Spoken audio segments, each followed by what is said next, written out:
Mas o pessoal chegou a tentar usar a crítica que venha, porque tentaram usar isso para alguma coisa? Cara, uma vez eu recebi uma crítica falando assim, mostraram uma pesquisa que não dá para detectar mentira com expressão facial, né? Ah, tá. Entendi. E de fato não dá mesmo, né? Eu falei, a hora que me falaram isso, eu falei assim, caraca, que legal. Eu ingênuo, né? De tudo, besta, nunca tinha recebido crítica no YouTube. E, pô, que legal. Chancelaram o que eu falo há anos. Aí os caras, não, Vitor, fizeram essa crítica para atacar você. Eu falei, ué. Aí eu falei, mas pega meu primeiro vídeo sobre o tema, sobre detecção de mentiras. Eu já faço essa crítica, falo que não existe detecção de mentiras. Cara, meu primeiro vídeo, 2017, eu vou lá e falo assim, então, pessoal, qual vocês acham que é a expressão da mentira? Será que o medo? O cara fez medo, ele tá mentindo, porque se não tivesse com medo... Não, galera, não existe expressão da mentira. Tal. Eu já falei em 2017.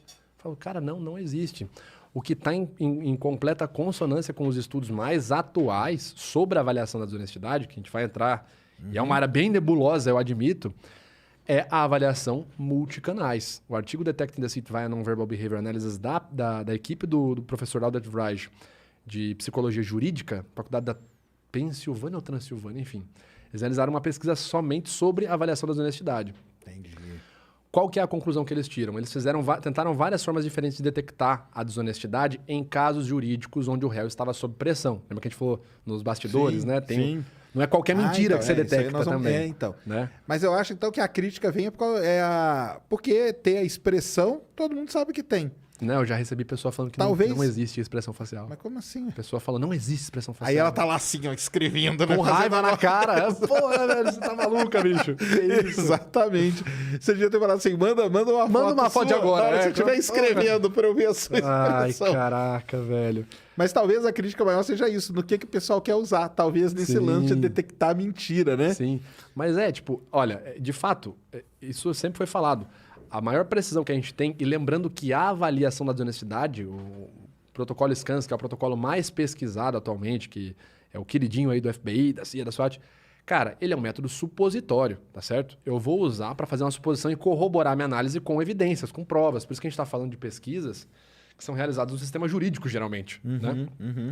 Você tem uma jurisprudência no Brasil. Que é onde esse negócio pega, né? Vamos dizer assim, né? Sim, Que é onde sim. pega mesmo. É. Eu lembro, cara, que quando o caso lá, por exemplo, da Suzane, né? Da Richthofen, né? Ah, tá. Eu lembro de quando aconteceu o caso. Nem tô falando de nada de agora, não. Tô falando lá atrás. Que o pessoal chegou a falar assim, mas olha só, ela não tem no enterro, né? Não tem expressão. Não tem expressão nenhuma. Tem então, sim, pô. lógico que ela é culpada, entendeu? Que isso, Então cara. o pessoal vinha... Eu acho que o pessoal sempre tentava fazer uma relação. E pode ser isso cara, é foda. que acaba criando esse ruído grande, não é não? Eu vejo dessa forma. Mas é aí que eu falo, cara. Você vai criticar uma coisa. Você vai criticar um negócio. Tipo assim, você vai criticar a Terra plana. Cara, você é um dos caras que eu mais aprendi sobre a Terra plana. Vendo o seu trabalho. Tipo assim, vendo as brincadeiras, tal, comentários que você fazia. Você estudou Terra plana pra falar. Isso. Você quer subverter um negócio, você estuda. Agora, velho, aí que tá. Eu falo um negócio desde 2017. Não existe expressão, não existe esse negócio de usar a expressão facial. A expressão facial, ela nunca se propôs a ser um estudo, um fim pra detectar mentira. Você entra no site do Ekman hoje, que é o cara que credencia alguém na formação facial. A avaliação de comportamento facial momentâneo. E o que isso me diz? Que você vai avaliar um comportamento facial momentâneo só. Aí você tem papers, né? Tem um livro chamado What the Face Reveals, que foi atualizado agora, em 2019, inclusive. Teve a nova edição publicada.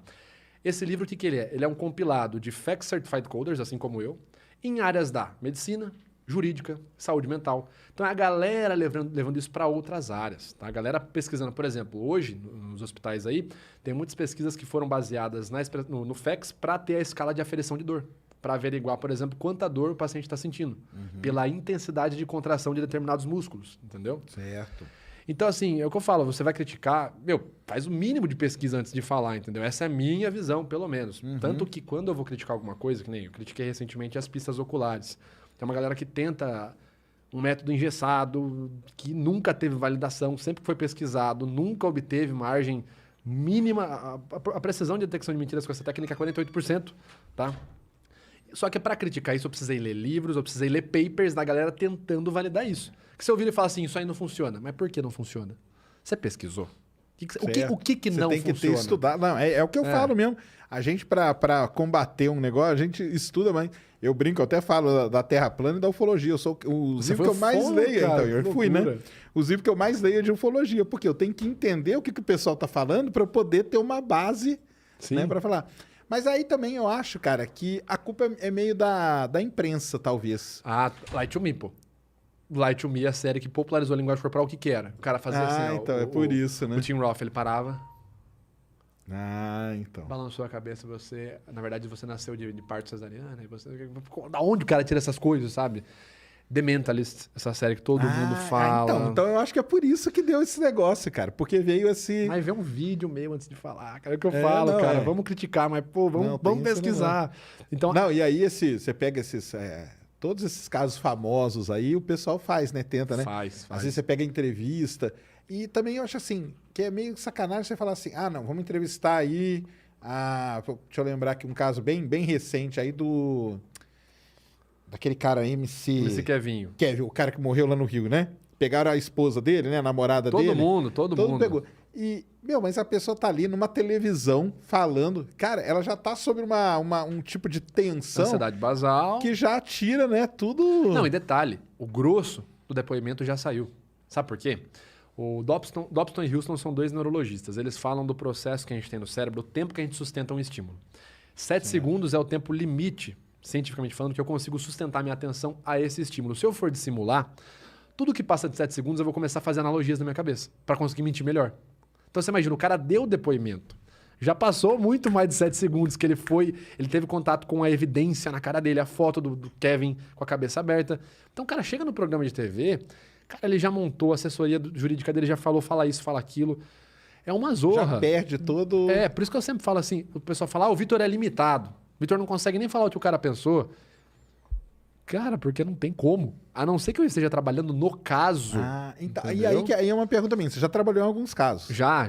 Vendo o cara ali, tipo, cru ali, na hora. Sim, o interrogatório, sim. E aí, como que é? A vasta maioria, 99% foi abuso sexual. Acusação de abuso sexual, e a maioria desses aí foi infantil. Cara, no meu caso, como perito privado, assistente técnico, eu não faço nada, né? Eu não posso fazer nada, eu não sou nem, não sou oficial, né? Então, assim, eu posso sentar e assistir. Uhum. E aí você tá vendo uma pessoa extremamente ansiosa, isso é bizarro, né? Você vê umas reações assim, que eu até brinco às vezes com minha esposa, eu falo, cara, o rosto da pessoa faz coisas que eu não sabia que um rosto humano podia fazer.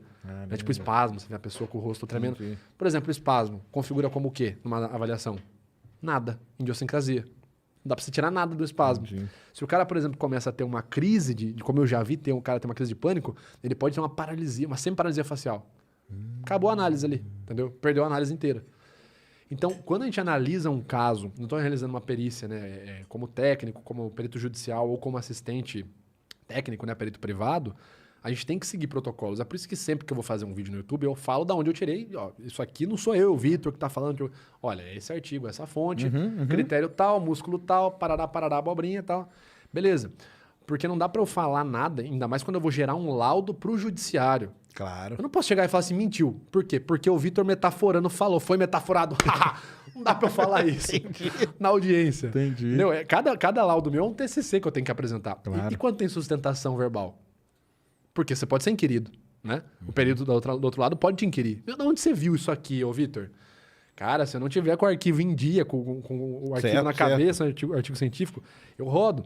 Então, basicamente, você vê o comportamento de um cara que está ali, um suspeito, de fato, né, num crime, você está vendo o que a gente chama de cenário ideal para avaliação da desonestidade do que é pesquisado atualmente. Porque ele tá sem influência nenhuma na hora. É isso que você tá querendo dizer, né? Sem influência nenhuma. Você pega o cara Ele cru. não conversou com um advogado, não conversou com Às vezes até ninguém. conversou. Só que o estímulo está tão latente.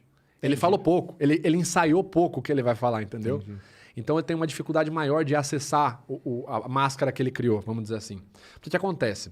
É aquela frase lá, contar uma mentira 1000 vezes até ela virar verdade. Perfeito. Quando a gente faz a mielinização, o Alberto gosta de falar do processo de mielinização. Eu vou lá e começo a pensar numa mentira. Eu vou fortalecer aquela circuitaria cerebral daquela mentira. Eu vou fazer o processo de mielinização daquilo lá mesmo, né? Começar a pensar, tá? A camada vai ficar grossa, né? Eu começo a pensar assim, não, eu não matei. Eu penso uma vez, 2, 3, 4, começo a passar aquilo na minha cabeça, Aí, não, eu não eu matei. tenho que começar a acreditar naquilo, mesmo eu tendo feito. Aí que vem É o isso? bate-truque, não, aí que vem o bate-truque. Esse processo, ele funciona até a página 2. Eu vou lá e penso assim, não matei, não matei, não matei, não matei, não matei, não matei. Tá, qual que é o ponto? Quando a gente está mentindo, não só a área da memória entra em jogo, mas as áreas da ética, do julgamento moral e a área da emoção.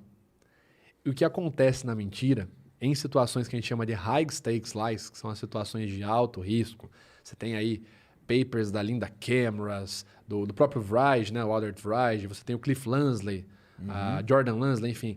O que essa galera mostra pra gente nos estudos atuais da linguagem corporal e avaliação da desonestidade em ambiente jurídico? Você consegue ter uma precisão acima de 78% em um caso exclusivo, qual que é o caso? Quando a pessoa está sob pressão, quando a mentira dela depende do sucesso dela para uma recompensa, ou a falha implica diretamente numa punição, Exatamente. e quando a pessoa está deliberadamente mentindo. Ela não é que ela mentir sem querer, não. Eu estou mentindo porque eu ganho algo. Eu estou numa sinuca de bico aqui, né? Se eu mentir, bom. Se eu mentir, for pego, ruim. Se eu não mentir, eu me ferro também, né? Eu tenho recompensa, punição. E eu estou nesse contexto aqui de pressão. Nesses contextos, quando eu faço essa avaliação nesse contexto e aplico uma análise multicanal, que a gente chama de cross-channel, né? Levando o contexto da pessoa em conta, a história de vida dela e corroborando com evidências sólidas, nesse contexto a precisão ela é facilmente adquirida acima de 78%. Isso para quem quiser checar mais, como eu falei, tem um paper aí, Detecting Deceit via Non-Verbal Behavior Analysis. Então, quando eu pego o cara nesse cenário, é o cenário ideal para realizar uma análise não verbal. Porque, como você falou, o cara tá cru. Não foi para nenhuma entrevista, ele não bateu o texto 10 vezes antes de ir.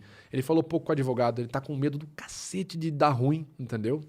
Ele tá muito ansioso. Não dá tempo de treinar todas as áreas do cérebro para junto elas, né? Eu vi, ó, e nesses contextos, eu vi a entrevista do cara, que a gente chama de entrevista niveladora, que é o cara respondendo coisas verdadeiras, tipo assim, meu nome é tal, eu trabalho no lugar tal. Então eu tenho o registro dele, eu tenho o registro basal dele. Então ali é o cenário perfeito, né?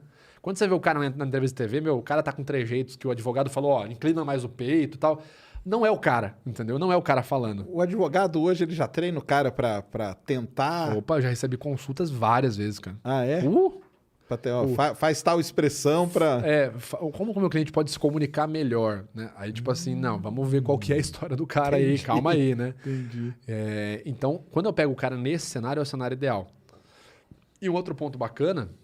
Quando você vai avaliar, você vai fazer uma avaliação da desonestidade e você está seguindo ali rigores técnicos, você vai aplicar um protocolo pregresso, que a gente chama de PVR, né?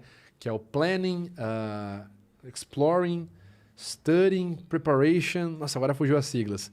Mas basicamente eu vou fazer um estudo desse cara primeiro, da história de vida dele, para entender trejeitos, para entender a linha de base não verbal. Tem gente que já fala com a voz mais aguda. A pessoa já fala assim, o Alberto Delisa. Ô, Sérgio, bacana, legal tá aqui o seu programa, legalzão mesmo, cara, legalzão mesmo. Né? Tem o sotaque dele de mineiro, então você já vai colocar tudo isso na sua tabela de base. Então ali é o cenário perfeito. A gente costuma falar que assim, cara, a precisão ali ela é tão alta que quando você faz análise e você pega outras evidências, você fala, cara, mas não tinha como não ser, sabe? É bem curioso isso mesmo, para quem tá no processo. Entendi. Mas claro que não tem toda a glamorização de você fazer uma análise e sair no blog aí porque alguém falou da sua análise, como já aconteceu comigo. Metaforando fala do caso Neymar, não sei o quê. Fala, cara, eu vi uma parcela do caso, eu vi um negócio ali que já foi muito curado isso daí, sabe? Entendi. Muito curtido isso aí. E por isso que eu sempre falo, gente, a gente tá vendo uma possível...